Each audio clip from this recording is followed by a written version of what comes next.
Hi friends, இன்றைக்கி ஒரு vlog தான் பார்க்க போகிறீங்க. இது நான் செவ்வாய்க்கிழமை எடுத்த வீடியோ. காலையில் நான் என்னென்ன பண்ணியிருக்கேங்கிறத பார்க்கலாம். செவ்வாய்க்கிழமையும் வெள்ளிக்கிழமையும் கண்டிப்பாக எங்கள் வீட்டில் சாம்பார் வச்சுருவேன். இன்றைக்கி அது மாதிரி சாம்பாருக்கு தான் குக்கரில் பருப்பை வேக வச்சுட்ருக்கேன். டீயும் காலையிலே போட்டுட்டேன். நேரமே இண்டக்ஷன் ஸ்டவ்வில் தண்ணி கொதிக்க வச்சு அரிசியை போட்டுட்டேன் சோறுக்காக. அரிசி கொதித்த பிறகு கேஸ் ஸ்டவ்வில் எடுத்து சிம்மில் வச்சுருவேன். அப்போ அப்படியே இருந்து அது வேகும். இண்டக்ஷன் ஸ்டவ்வில் குடிக்கிறதுக்கு தண்ணி கொதிக்க வச்சிட்ருக்கேன். பருப்பு வெந்துட்டு சாம்பாருக்கு காய் நிறைய போடுவதாக இருந்தால் குக்கர்லேயே போட்டு ஒரு விசில் வச்சு எடுத்துருவேன். இது கொஞ்சமாக தான் காய் இருக்குது, அதனால் தனியாக வேக வச்சு பருப்பை சேர்க்க போகிறேன். இப்போ சாம்பார் வைக்கிறதுக்கு பாத்திரத்தை அடுப்பில் வச்சுட்டேன். அதில் 2 ஸ்பூன் எண்ணெய் விட்டு அது சூடானோடனே கடுகு வெந்தயம் போட்டிருக்கேன். அது பொரிஞ்சு வந்தோடனே கொஞ்சம் கறிவேப்பிலை போட்டுடலாம். கன்னியாகுமரி மாவட்டத்திலே பெரும்பாலும் நாங்கள் எல்லா காயும் நிறைய போட்டு தான் சாம்பார் வைப்போம். இப்போ தாளித்த பிறகு அரை கைப்பிடி அளவு சின்ன வெங்காயம், 1 பச்சை மிளகாய் எடுத்து வச்சுருக்கேன். அதை போட்டு வதக்கி விட்டுடலாம். நான் இன்றைக்கி முருங்கைக்காய், கேரட்டு, கத்திரிக்காய், வெண்டைக்காய், 1 தக்காளி இவ்வளோ தான் எடுத்துருக்கேன். எல்லா காயும் கட் பண்ணிட்டேன். வெண்டைக்காயும் தக்காளியும் தான் கட் பண்ணணும், அதையும் கட் பண்ணிட்டேன். நான் காலையில் வைக்கிற சாம்பாரை காலையில், மத்தியானம், நைட் இந்த 3 நேரத்துக்குமே எடுத்துருவேன். பிள்ளைங்களுக்கு சாம்பார்னால் ரொம்ப பிடிக்கும். வெங்காயம் லேசாக வதங்கிட்டு இனி கட் பண்ணி வச்சுக்கூடிய காயெல்லாம் சேர்த்துடலாம். காய் வதக்கி சாம்பார் பண்ணும்போது டேஸ்ட்டு நல்லாவே இருக்கும். இப்போ காயெல்லாம் கொஞ்ச நேரம் வதங்கட்டும். கீரை துவரன் பண்ண போகிறேன். அதுக்காக நேற்றுக்கே கீரையை வாங்கி கழுவி வச்சுருந்தேன். இப்போ கட் பண்ண போகிறேன். கீரையோட தண்டு நல்ல பிஞ்சு தண்டாக இருந்ததுனால நான் அதையும் பொடி பொடியாக கட் பண்ணிட்டேன். என்னோடய பிள்ளைங்களுக்கு சிவப்பு கீரையை விட முருங்கைக்கீரை ரொம்ப நல்லா பிடிக்கும். கீரையை கட் பண்ணி வச்சுட்டேன். சாம்பாருக்கு காய் ஒரு 5 நிமிஷம் வதங்கிட்டு சாம்பாருக்கு தேவையான பரல் உப்பு போட்டிருக்கேன். இனி மசால் பொடி சேர்த்துடலாம். 1/2 ஸ்பூன் மஞ்சள் பொடி, 4 ஸ்பூன் சாம்பார் பொடியும் சேர்த்துருக்கேன். இந்த மசாலாவை அந்த காயோட கொஞ்சம் வதக்கி விட்டுடலாம். மசாலாவோட பச்சை வாசனை போகட்டும். இனி ஒரு 2-3 கப் அளவு தண்ணி விட்டுருக்கேன். இப்போ சாம்பாருக்கு தேவையான அளவு புளியும் புளிஞ்சு விட்டுருக்கேன். இனி இந்த காயெல்லாம் நல்லா வேகட்டும். மூடி போட்டு வேக விடலாம். சாம்பாருக்கு காய் வெந்துட்டுருக்கிற நேரத்தில் கீரை துவரம் பண்ண போகிறேன். அதுக்காக ஒரு பாத்திரத்தை அடுப்பில் வச்சுருக்கேன். அதில் 1/4 ஸ்பூன் அளவு தேங்காய் எண்ணெய் விட்டு கட் பண்ண கீரையும் போட்டுட்டேன். கீரையை லேசாக வதக்கி விட்டுடலாம். அடி பிடிக்கிறது மாதிரி இருந்துன்னா கொஞ்சம் தண்ணி தெளித்து வேக விடலாம். நான் கீரைக்கு உப்பு போட்டிருந்தேன், அந்த கிளிப்பு எடுக்கிறத மறந்துட்டேன். கீரை வெந்துட்டு இருக்கும்போது ஒரு மிக்ஸி ஜாரில் 4 சின்ன வெங்காயம், 1 பல் பூண்டு, அரை கைப்பிடி அளவு தேங்காய் துருவல், 1/4 ஸ்பூன் மிளகாய் பொடி, கொஞ்சமாக ஜீரகப்பொடியும் போட்டு குறகுறப்பாக அரைச்சி எடுத்துடலாம். சிவப்பு கீரை துவரம் பண்ணுறதுனால பிள்ளைங்களுக்கு பிடிச்ச உருளைக்கிழங்கு பொரியலும் பண்ண போகிறேன். உருளைக்கிழங்கு பொரியல் பண்ணால் கீரை வேண்டான்னு சொல்லாமல் பேசாமல் சாப்பிட்ருவாங்க. இப்போ கீரை வெந்துட்டு குறகுறப்பாக அரைச்ச அந்த தேங்காய் அரைப்பை சேர்த்துட்டேன். அந்த அரைப்பை கீரையோட நல்லா கிண்டி விட்டுடலாம்.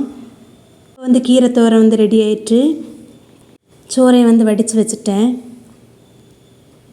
கீரையை நான் ஒரு பாத்திரத்துக்கு மாற்றிட்டு அதே பாத்திரத்தில் தான் உருளைக்கிழங்கு பொரியல் பண்ண போகிறேன். அதுக்காக பாத்திரத்தை அடுப்பில் வச்சுட்டேன். சாம்பாருக்கு காய் நல்லா வெந்துட்டு வேக வச்சிடக்கூடிய அந்த பருப்பை சேர்த்துடலாம். பருப்பை சேர்த்த பிறகு சாம்பார் நமக்கு எவ்வளவு தண்ணி வேணுமோ அந்த அளவு தண்ணியை விட்டு நல்லா கலந்து கொதிக்க விடலாம். நல்ல கொதி வந்த பிறகு உப்பு, புளிப்பு, காரம் எல்லாம் இருக்கான்னு பார்த்துடலாம். நான் சாம்பாரை பார்த்துட்டு இருந்தேன். உருளைக்கிழங்கு பொரியலுக்கு பாத்திரம் அடுப்பில் வச்சதை மறந்துட்டேன். ஹை ஃப்ளேமில் இருக்குது. திடீர்னு ஞாபகம் எண்ணெயை விட்டால் அப்படியே புகஞ்சிட்டு வருது. அடுப்பை சிம்மில் வச்சுட்டு கட் பண்ண உருளைக்கிழங்கு போட்டுட்டேன். உருளைக்கிழங்கு நல்லா வதக்கி விட்டுடலாம். சாம்பாரையும் அடிக்கடி கிண்டி விட்டுட்டே இருந்தேன். பருப்பு அடியில் பிடிச்சிரும், அதனால தான். இன்னொரு பக்கம் இட்லி வேக வைக்கிறதுக்காக இட்லி பாத்திரத்தில் தண்ணி விட்டு வச்சுட்டேன். எங்கள் வீட்டில் ஸ்கூல் டைமில் பெரும்பாலும் இட்லி தோசை தான். அதுதான் காலையில் பிள்ளைங்களுக்கு சாப்பிட்றதுக்கு ஈஸியாகவும் இருக்கும், சீக்கிரம் சாப்பிடவும் செய்வாங்க. இப்போ இட்லி தட்டில் எண்ணெயை தடவி மாவு விட்டு அந்த இட்லி பாத்திரத்தில் வச்சுட்டேன். சாம்பாருக்கு நான் இது வரைக்கும் காயம் சேர்க்கலை. கட்டி காயமாக இருந்துன்னா காய் வேக வைக்கும்போதே சேர்க்கணும். இது பொடி காயம் ஆனதுனால நான் கடைசியாக தான் சேர்த்துருக்கேன். இப்போ சாம்பார் நல்லா கொதிச்சுட்டு இனி கடைசியாக கொஞ்சம் மல்லி இலை போட்டு இறக்கி விட்டுடலாம். அடிக்கடி உருளைக்கிழங்கையும் கிண்டி கொடுத்துட்டே இருந்தேன். எங்கள் விலையில் நார்த்தங்காய் செடி இருக்குது. அதுலேருந்து 4-5 இலை பறிச்சுட்டு வந்தேன் துவையல் அரைக்கிறதுக்காக. சாம்பாருக்கு கூட நார்த்தங்காய் துவையலும் வச்சு சாப்பிடும்போது சாப்பாடு ரொம்ப டேஸ்ட்டாக இருக்கும். இப்போ நார்த்தங்காய் துவையல் பண்ண போகிறேன். அதுக்காக ஒரு பாத்திரத்தை அடுப்பில் வச்சுருக்கேன். கிழக்கில் மஞ்சப்பொடி, உப்பு, மிளகாய் பொடி போட்டு நல்லா கலந்து விட்டு அதையும் ஆஃப் பண்ணிட்டேன். நார்த்தங்காய் இலையை நல்லா கழுவி வச்சுருக்கேன். அதை பிச்சு அந்த நம்ம வறுக்கக்கூடிய பாத்திரத்தில் போட்டிருக்கேன். இதுக்கு கூட 4-5 பல் பூண்டு, 2.5 ஸ்பூன் முழு மல்லி, காரத்துக்கு தகுந்த மாதிரி வத்தல் மிளகாய், முழு மிளகாய் தான் போட்டிருக்கேன். இந்த துவையல் தேங்காய் இல்லாமலும் அரைக்கலாம். நான் 1 ஸ்பூன் அளவு தேங்காய் துருவல் போட்டிருக்கேன். இதையெல்லாம் நல்லா வறுத்து எடுக்கலாம். வறுக்கிறதுக்காக 1/4 ஸ்பூன் அளவு எண்ணெய் விட்டுருக்கேன். கருகாமல் எல்லா பொருளையும் வறுத்து எடுக்கணும். நார்த்தங்காய் இலை நல்ல ஒரு மணமாக இருக்கும். இப்போ எல்லா பொருளும் நல்லா வறுபட்டுட்டு இனி மீடியம் சைஸ் நெல்லிக்காய் அளவு புளி போட்டிருக்கேன். தேவையான அளவு பரலுப்பும் போட்டிருக்கேன். இந்த துவையல் எங்கள் வீட்டில் எல்லாருக்குமே ரொம்ப நல்லா பிடிக்கும். இந்த நார்த்தங்காய் துவையல் புளிப்பு கொஞ்சம் அதிகமாக இருந்ததுன்னா டேஸ்ட்டு சூப்பராக இருக்கும். வேக வச்ச இட்லியும் வெந்துட்டு அதையும் எடுத்து ஆற விட்டுட்டேன். இந்த துவையலுக்கு கொஞ்சமாக ஜீரகம் சேர்க்கணும். நான் சேர்க்க மறந்துட்டேன். கடைசியாக கொஞ்சம் ஜீரகம் போட்டிருக்கேன். இப்போ எல்லா பொருளையுமே நல்லா வறுத்துட்டேன். அடுப்பை ஆஃப் பண்ணி நல்லா ஆற விட்டுடலாம். நல்லா ஆறின பிறகு மிக்ஸி ஜாரில் போட்டு நல்லா பொடிச்சிட்டு கொஞ்சமாக தண்ணி விட்டு அரைச்சி எடுக்கலாம். சூப்பரான டேஸ்டியான நார்த்தங்காய் துவையல் ரெடி. நீங்கள் இந்த துவையல் கண்டிப்பாக பண்ணி பாருங்கள். டேஸ்ட்டு அருமையாக இருக்கும். அரைச்ச துவையலை ஒரு பாத்திரத்தில் எடுத்து வச்சுட்டேன்.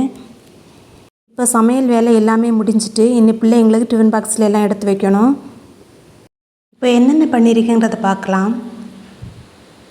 சோறு, சாம்பார், கீரை துவரன், உருளைக்கிழங்கு பொரியல், நார்த்தங்காய் துவையல், இட்லி எல்லாமே ரெடி. இந்த வீடியோ பிடிச்சிருக்குன்னு நினைக்கிறேன். பிடிச்சிருந்தால் லைக் பண்ணுங்கள், ஷேர் பண்ணுங்கள், சப்ஸ்கிரைப் பண்ணுங்கள். மறக்காமல் கமெண்ட் பண்ணுங்கள், பெல் ஐக்கானை கிளிக் பண்ணுங்கள். வீடியோ பார்த்ததுக்கு நன்றி.